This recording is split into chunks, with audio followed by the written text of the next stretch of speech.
नमस्कार। आज आपण थोड्या वेगळ्या पद्धतीने आणि वेगळ्या चवीचे असे भरपूर पालेभाज्या वापरून पौष्टिक असे पराठे बनवणार आहे।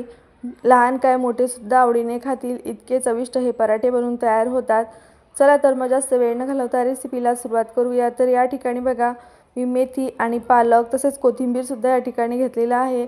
छान आपल्याला निवडून घ्यायचा आहे। त्यानंतर 2 ते 3 पाण्याने सगळ्या पालेभाज्या स्वच्छ अशा धुवून घ्यायच्या आहे। यामधील संपूर्ण पाणी निथळल्यानंतर ह्या पालेभाज्या आपल्याला अगदी बारीक अशा कट करून घ्यायच्या आहेत। तर पालक आणि मेथी तुम्ही या ठिकाणी समप्रमाणात वापरू शकता। या ठिकाणी बघा मी 1 गड्डी एवढा पालक घेतलेला आहे, मुठभर मेथी आणि मुठभर कोथिंबीर घेतलेली आहे। तर सगळ्या भाज्या ज्या आहेत ते तुम्ही तुमच्या आवडीनुसार या ठिकाणी घेऊ शकता। चला तर आता सगळ्या भाज्या ज्या आहे मी अगदी बारीक अशा कट करून घेते।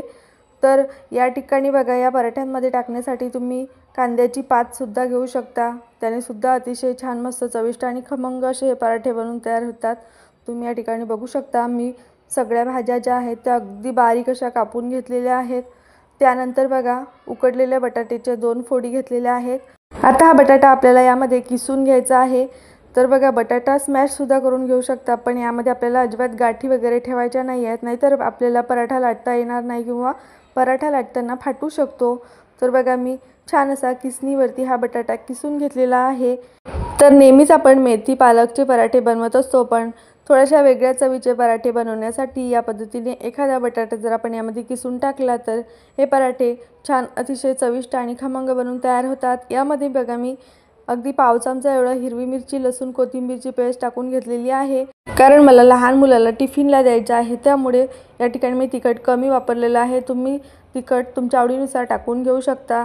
चवीनुसार मीठ टाकून घ्यायचं आहे आणि 2 चिमूट एवढा हिंग यामध्ये मी टाकून घेतलेला आहे। त्यानंतर 1 ते 1.5 चमचा एवढे पांढरे तीळ यामध्ये टाकून घ्यायचे आहेत। अर्धा चमचा ओवा आणि अगदी अर्धा चमचा एवढी हळद घेतलेली आहे। ओवा आणि तीळ टाकल्यामुळे पराठे खूप छान होतात चवीला। त्यानंतर यामध्ये बघा 1 ते 1.5 चमचा एवढं मी तूप टाकून घेतलेलं आहे। तुपाऐवजी तुम्ही या ठिकाणी तेलाचा वापर सुद्धा करून घेऊ शकता। घेतलेले सगळे साहित्य आपल्याला सुरुवातीला एकजीव करून घ्यायचे आहे, मिक्स करून घ्यायचे आहे। यामध्ये मावेल एवढं आपल्याला गव्हाचं पीठ टाकून घ्यायचं आहे। तर आता या ठिकाणी बघा मी गव्हाचं पीठ घेतलेलं आहे। अंदाजे आपल्याला पीठ घ्यायचं आहे। सुरुवातीला अगदी थोडं थोडं करत यामध्ये पीठ टाकून छान असं मिक्स करत जायचं आहे आणि याचा गोळा मळून घ्यायचा आहे। तर हे पराठ्याचं पीठ मळत असताना आपल्याला या ठिकाणी अजिबात पाण्याचा वापर करायचा नाही आहे आणि पाण्याचा वापर करण्याची आवश्यकताही पडत नाही, कारण नैसर्गिकरित्याच पालेभाज्यांमध्ये भरपूर प्रमाणात पाणी असते। तर त्याच पाण्यामध्ये हे पीठ छान असं मळले जाते। तर तुम्ही या ठिकाणी बघू शकता मी अजिबात पाण्याचा वापर करत नाही आहे। तर तुम्ही या ठिकाणी बघू शकता जसं लागेल तसं थोडं थोडं करत यामध्ये पीठ टाकत याचा मी छान असा गोळा मळून घेतलेला आहे। तर हा गोळा आपल्याला मुरत वगैरे अजिबात ठेवायचा नाही आहे। लगेचच याचे पराठे आपल्याला लाटायला घ्यायचे आहेत, कारण यामध्ये भरपूर अशा पालेभाज्या आपण वापरलेल्या असल्यामुळे थोडा वेळ जरी आपण हा गोळा मुरत ठेवला तरी याला पाणी सुटण्याची शक्यता असते। त्यानंतर आता गोळा मळून झालेला आहे, यावरती आपण थोडासा तुपाचा हात लावून हा गोळा छान सॉफ्ट करून घेऊया आणि लगेचच याचे आपण पराठे आता लाटायला घेऊया। पराठे भाजण्यासाठी मी गॅसवरती तवा सुद्धा गरम करण्यासाठी ठेवलेला आहे। तसेच या ठिकाणी बघा पोळपाट लाटणं घेतलेलं आहे आणि गव्हाचं कोरडं पीठ आपल्याला पराठे लाटण्यासाठी लागणार आहे। चला तर मग आता पराठे लाटायला सुरुवात करूया। तर पराठे जे आहेत ते तुम्ही तुमच्या आवडीनुसार लहान मोठे पातळ जाड असे लाटून घेऊ शकता। या ठिकाणी बघा मी मध्यम आकारामध्ये पराठे लाटून घेणार आहे। तर मळून घेतलेल्या पिठामधून या ठिकाणी बघा मी 2 उंडे काढून घेतलेले आहे। हाताला थोडंसं गव्हाचं कोरडं पीठ लावून घ्यायचं आहे आणि हे उंडे आपल्याला हातावरती मळून छान याला गोलाकार देऊन घ्यायचा आहे आणि लगेचच पराठा लाटण्यासाठी घ्यायचा आहे। तर 1 उंडा यामधून घेतलेला आहे। तर हा उंडा आपल्याला गव्हाच्या कोरड्या पिठात घोळवून घ्यायचा आहे आणि छान आवडीनुसार पातळ जाडचा पराठा लाटून घ्यायचा आहे। तर मी मध्यम थिकनेसमध्ये हा पराठा लाटून घेणार आहे। खूप जास्त पातळ नाही किंवा खूप जास्त जाडही हा पराठा आपल्याला लाटायचा नाही आहे।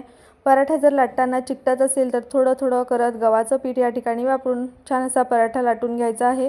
तर तुम्ही बघू शकता या ठिकाणी मी मस्त मध्यम थिकनेसमध्ये पराठा लाटून घेतलेला आहे। चला तर आता लगेचच हा पराठा आपल्याला भाजून घ्यायचा आहे। तर सुरुवातीलाच मी तवा गरम करण्यासाठी ठेवला होता, तर तवा सुद्धा छान असा गरम झालेला आहे।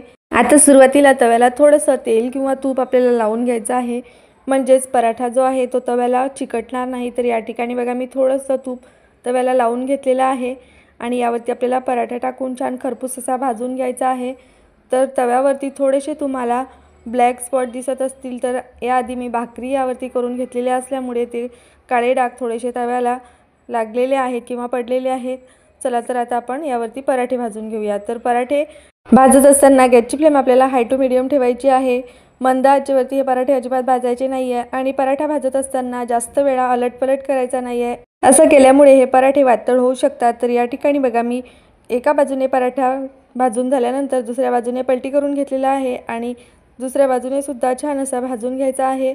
आता आपल्याला पराठ्यावरती तेल तूप लावून छान मस्त दोन्ही बाजूने खमंग खरपूस असा हा पराठा भाजून घ्यायचा आहे। हे पराठे तुम्ही सकाळी नाश्त्यासाठी बनवू शकता किंवा दुपारच्या जेवणामध्ये सुद्धा पराठे आणि दही तडका हा खूप छान असा ऑप्शन आहे। तर दही तडक्याची रेसिपी सुद्धा मी तुमच्यासोबत याआधी शेअर केलेली आहे। जर तुम्ही तो व्हिडिओ पाहिला नसेल तर त्याची लिंक सुद्धा मी तुम्हाला डिस्क्रिप्शन बॉक्समध्ये देते, जाऊन नक्की बघा। चला तर मग या ठिकाणी बघा मी पराठा जो आहे तो छान दोन्ही बाजूने खरपूस खमंग असा भाजून घेतलेला आहे। हा पराठा छान असा भाजून झालेला आहे।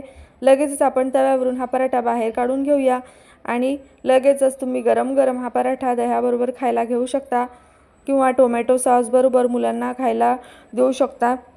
चला तर मग आता मी आणखी एक पराठा तुम्हाला या ठिकाणी लाटून दाखवते। तर सारख्याच पद्धतीने बघा एक उंडा घेतलेला आहे, त्याला छान गोलाकार देऊन घ्यायचा आणि पिठामध्ये कोरड्या पिठामध्ये हा उंडा आपल्याला घोळवून घ्यायचा आहे आणि याचा छान मध्यम थिकनेसमध्ये पराठा लाटून घ्यायचा आहे। तर बघा या ठिकाणी मी दुसरा पराठा सुद्धा सारख्याच पद्धतीने लाटून घेतलेला आहे आणि हा पराठा सुद्धा आपल्याला छान असा भाजून घ्यायचा आहे। आणि आता राहिलेल्या सगळ्या पिठाचे पराठे जे आहेत ते मी या सारख्याच पद्धतीने लाटून तयार करून घेणार आहे। लाटून घेतलेला हा पराठा मी तव्यावरती टाकून घेतलेला आहे।